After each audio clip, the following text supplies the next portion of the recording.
Kemudian kita juga sudah menyiapkan perangkat-perangkat yang diperlukan untuk mengantisipasi ini.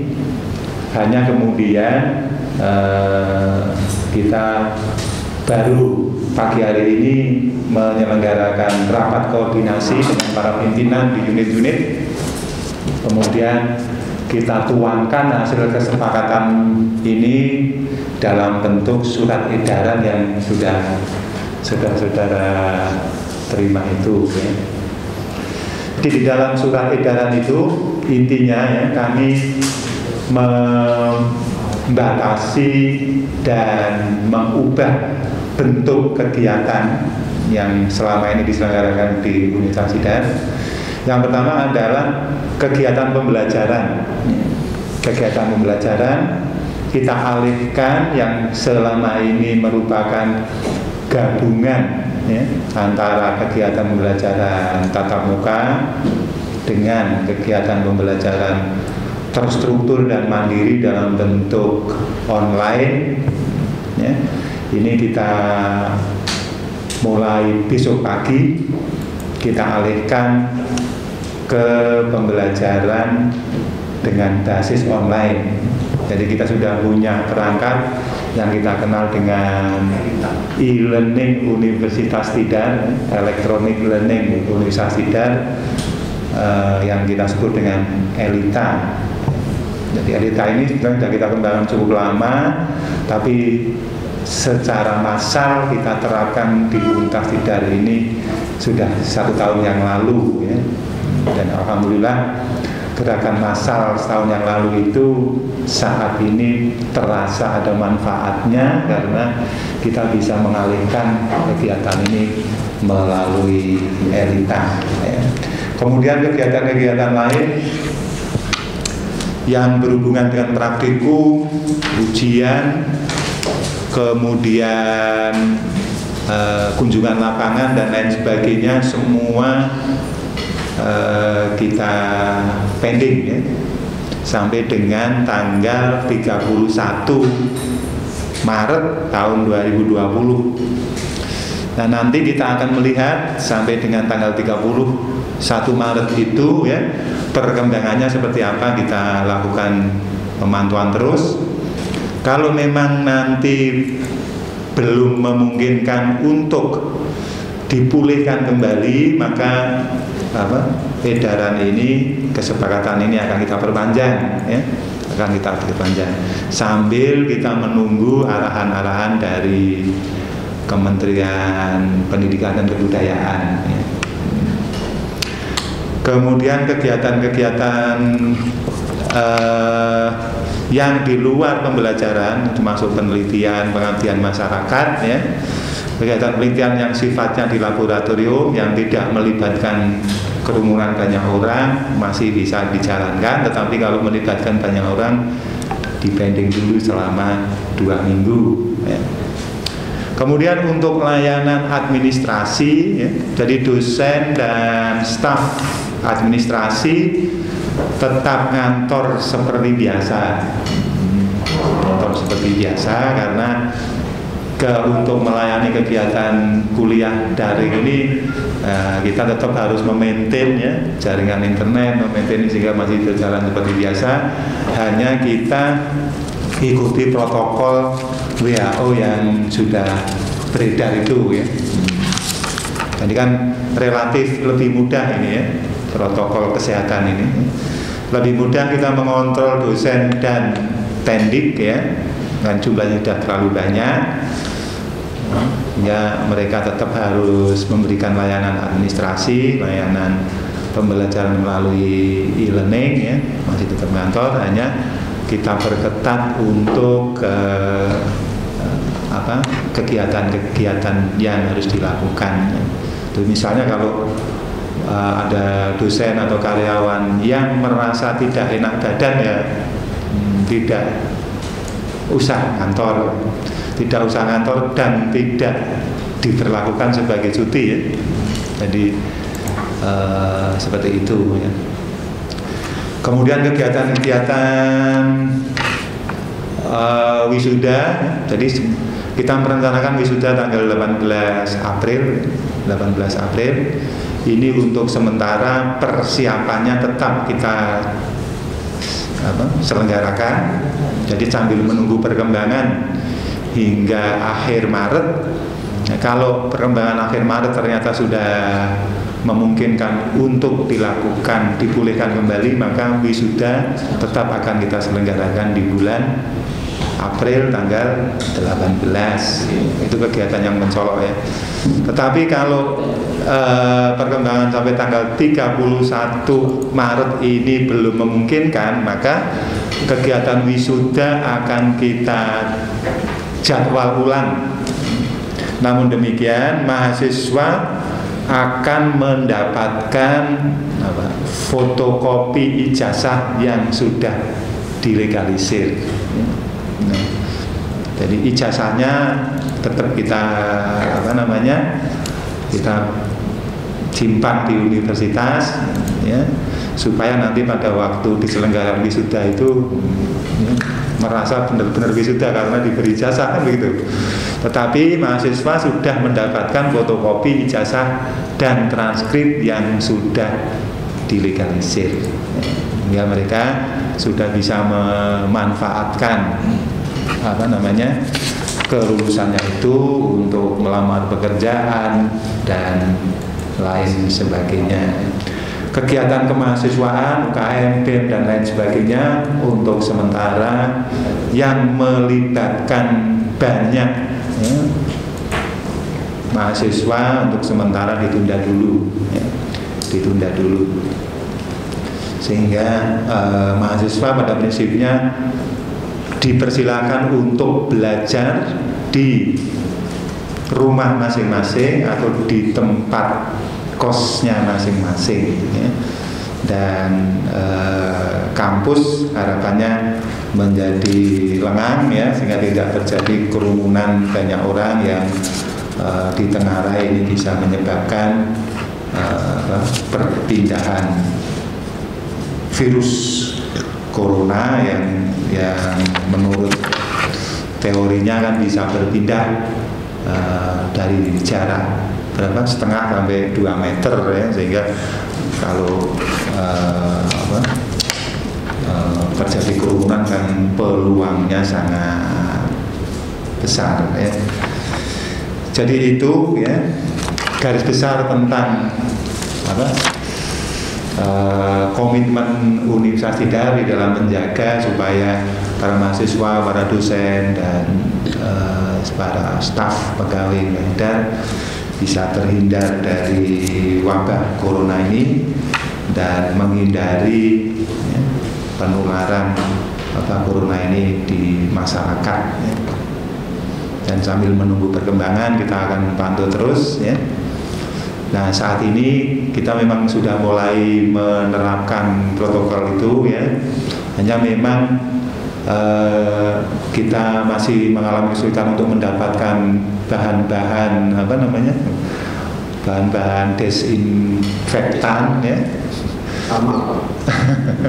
Desinfektan. Nah, rencana kita memang ini sedang mau mendatangkan dari Semarang. Kita sudah menemukan membuat sendiri orang yang sementara ini membuat produksi sendiri, dan sore nanti barangnya sudah tiba di Magelang. Jadi untuk sementara ini kita baru bisa menyediakan sabun cuci tangan di wastafel yang sudah disiapkan ya.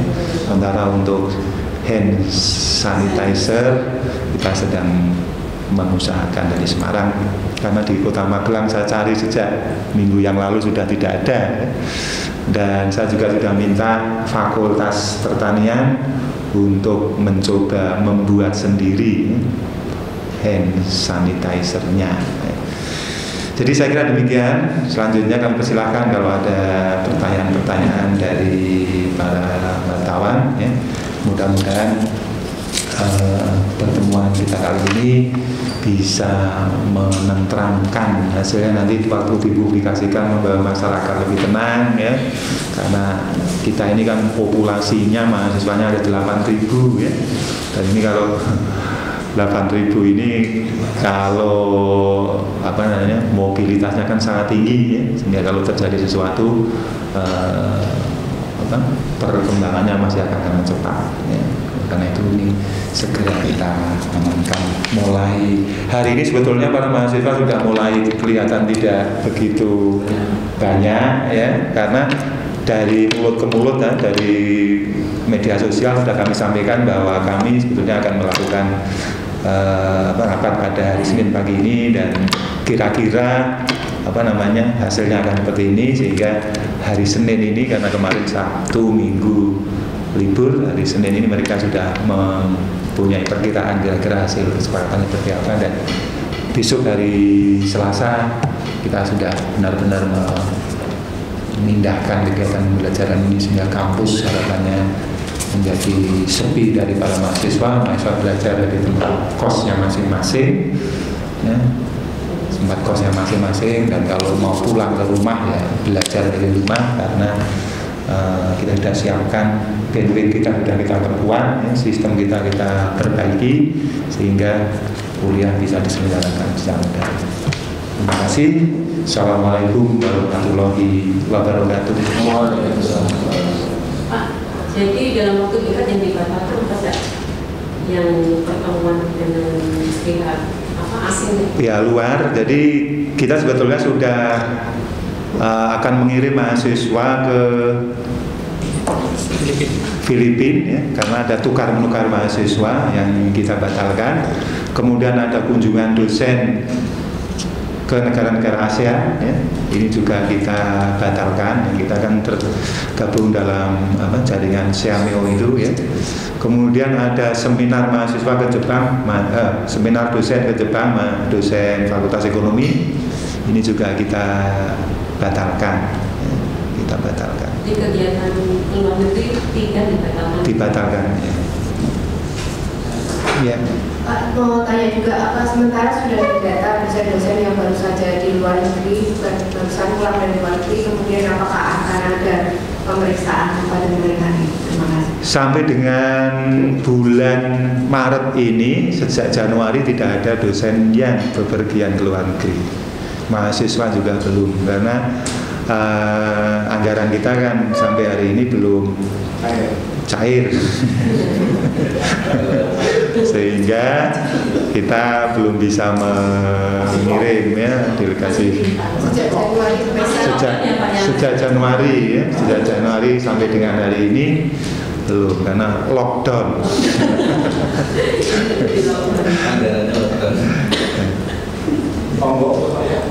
Enggak tombol sih.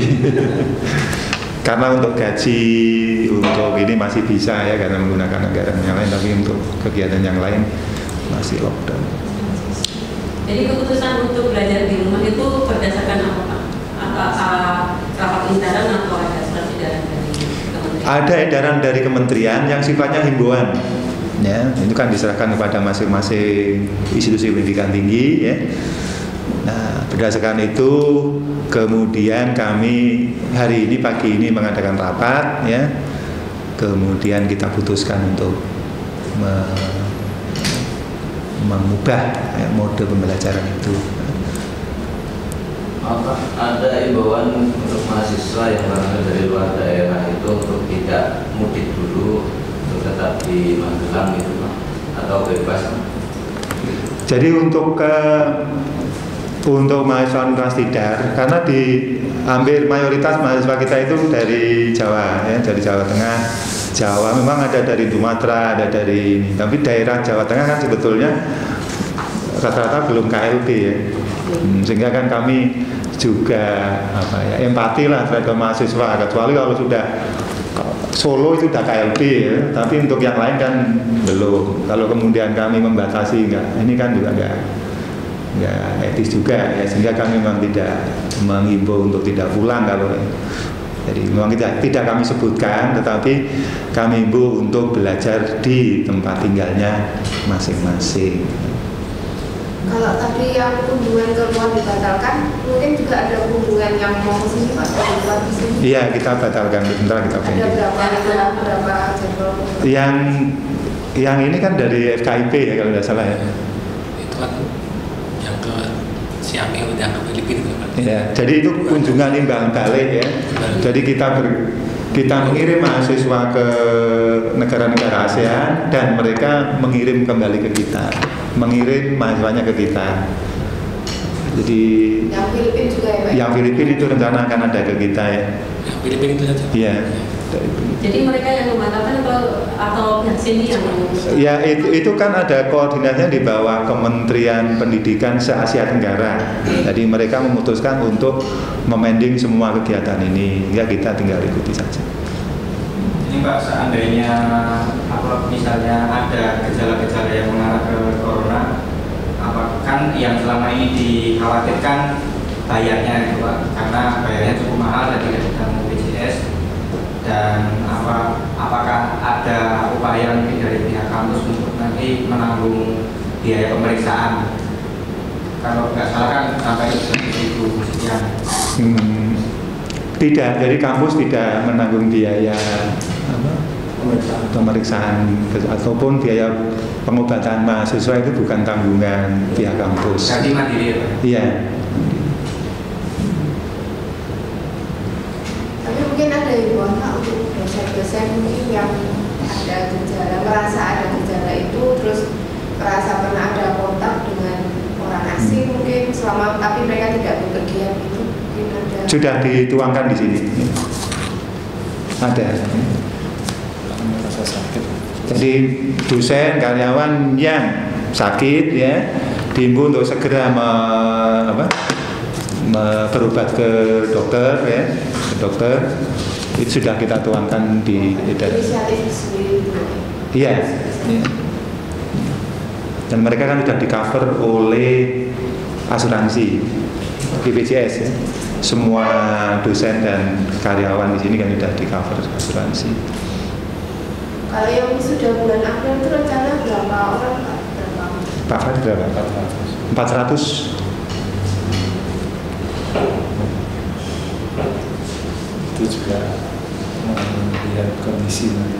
Ya, wisuda yang bulan April tanggal 18 itu juga melihat kondisi. Kalau sampai dengan 31 Maret ini gejalanya atau datanya belum menunjukkan pemulihan, ya terpaksa kami jadwal ulang ya, jadwal ulang. Tapi tadi ya ijazah fotokopi digitalisir sudah akan kami bagikan. Untuk rencana yang disinfektan itu kapan Pak? Bakal ada penyemprotan juga di area kampus atau bagaimana? Penyemprotan tidak ya, tapi desinfektan untuk masing-masing pintu masuk mudah-mudahan besok pagi sudah bisa. Tapi sampai hari ini di masing-masing gedung sudah disiapkan wastafel tempat cuci tangan dan sabun pembersih ya. Saya kira itu sudah cukup dan ada himbauan untuk cuci tangan sesering mungkin ya. Dari dasar dari Indonesia pada Maret tadi, jadi kalau perhitungan itu tercatat itu 32 giga, itu rata-rata penggunaan itu pada saat itu hari itu 500 user, sehingga yang harus kami antisipasi di mulai besok sesuai dengan edaran rektor itu kan kira-kira satu sesi 2 ribuan. Sehingga oleh karena itu tadi feedbacknya dan jelasnya adalah kami harus menyiapkan satu perangkat lagi untuk kesiapan kebutuhan storage terkait dengan banyak user yang nanti akan online. Yang lain? Pak tanya lagi, kalau wisuda waktunya belum ditentukan, nah ini sarannya kepada mahasiswa gimana? Atau mungkin ada kompensasinya? Misalnya untuk mahasiswa yang ngekos gitu ya, dia sudah dengan perhitungan nanti sudah mau wisuda, jadi dia udah nggak ngekos lagi, misalnya seperti itu, terus ternyata harus diperpanjang, itu kan gimana Pak? Gimana sarannya kepada mahasiswa? Ya, itu kan sudah di luar jangkauan kami ya. Itu kan biaya hidup maksudnya. Iya, terus biaya hidup itu dari tanggungan sendiri-sendiri ya. Nah, sendiri-sendiri. Jadi kami tidak meng-cover misalnya ada perpanjangan wisuda kemudian kosnya nanti dibayarin, enggak ya.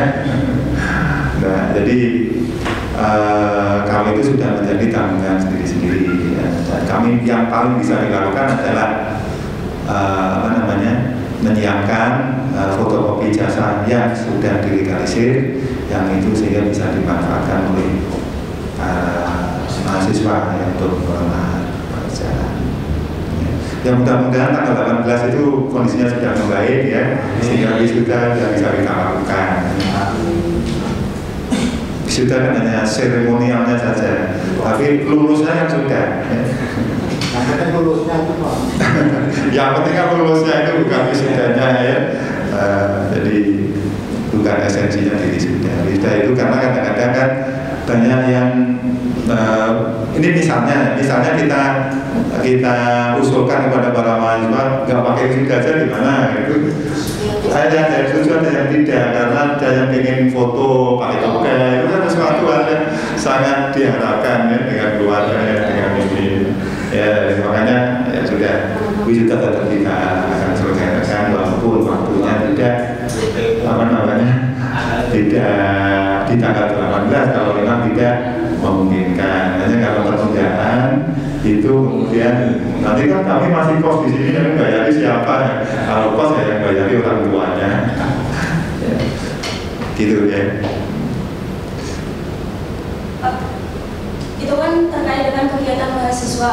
Itu kami dari UKM kan sudah merencanakan kegiatan-kegiatan itu jauh-jauh hari, dan itu tanggalnya sudah fix, tempatnya sudah fix. Terus ada edaran ini untuk tidak melakukan kegiatan di kampus maupun di luar kampus. Itu solusinya bagaimana Pak? Solusinya di pending. Kami juga merencanakan kuliah ini sudah lama kan. Tempatnya juga sudah fix ya kan. Karena ini kan masalah nasional yang menyangkut keselamatan bangsa ya. Ya harus berkorban ya. Jadi nggak bisa kemudian terlalu egois ya, kita hanya mementingkan kepentingan kita sendiri ya, karena ini kalau kemudian nanti tetap menyelenggarakan dan tidak terjadi apa-apa ya alhamdulillah aja, tapi jangan mudah menyalahkan rektor ya. Ternyata juga nggak apa-apa rektor gitu ya, jangan begitu ya.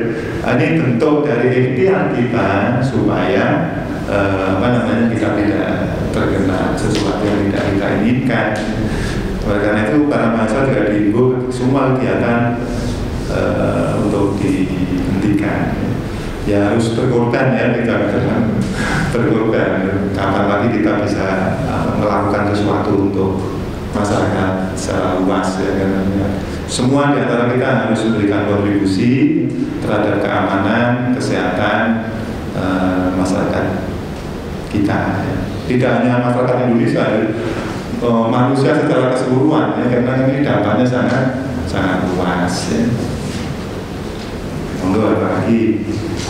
Ujian skripsi itu tetap dilakukan tatap muka. Ujian skripsi karena hanya tidak melibatkan banyak orang ya, sejauh ini masih bisa diselenggarakan.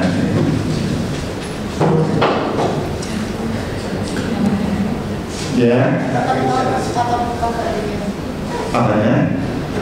Bisa melalui, di sini sudah kita sampaikan, bisa melalui online, bisa melalui tatap muka. Kalau ujian skripsi dan tidak mahasiswa sekarang itu kecenderungan kalau ujian skripsi itu supporternya banyak di luar kelas. Sudah menyiapkan tanaman bunga, sudah menyiapkan ini ya.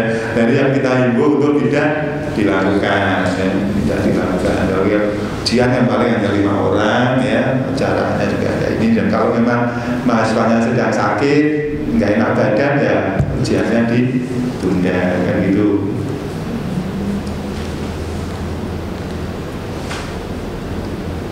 Ada lagi? Ada Pak.